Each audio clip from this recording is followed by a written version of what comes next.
Ensuite, ils vont croître. Homme et nature sont-ils compatibles? C'est la question qui était finalement posée par Jean-Marie Pelt.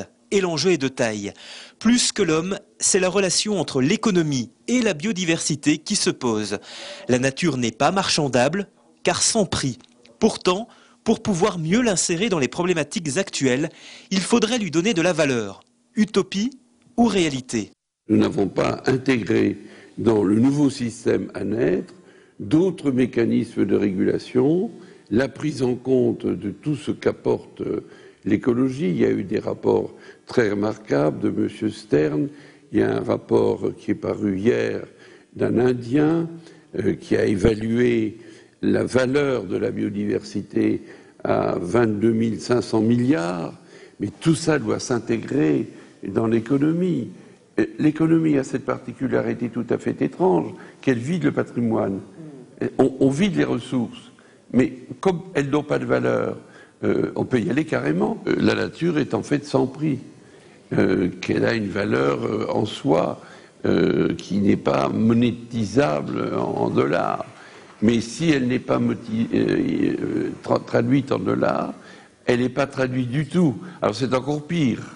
Pour Jean-Marie Pelt, les démonstrations ne manquent pas. Par exemple, les abeilles dans le monde, en butinant et en assurant la pollinisation, nous éviteraient d'employer une main-d'œuvre qui coûterait 222 milliards de dollars.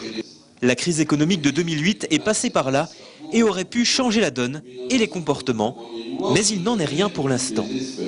La croissance est un concept qui disparaîtra du vocabulaire politique dans les 30-40 ans, parce que c'est impossible d'avoir une croissance infinie dans un monde fini. C'est mécaniquement impossible. Alors, c'est le système actuel. Et je ne porte pas de jugement sur le fait que ça marche comme ça. Mais je dis que ça ne pourra pas toujours marcher comme ça. Et si nous arrivons à un équilibre, nous serons comme les arbres qui montent à 20 mètres et qui ne montent pas à 100 mètres. C'est exactement la même chose. Les productions de la nature sont équilibrées. Les forêts ont des rendements qui sont stables, de génération en génération.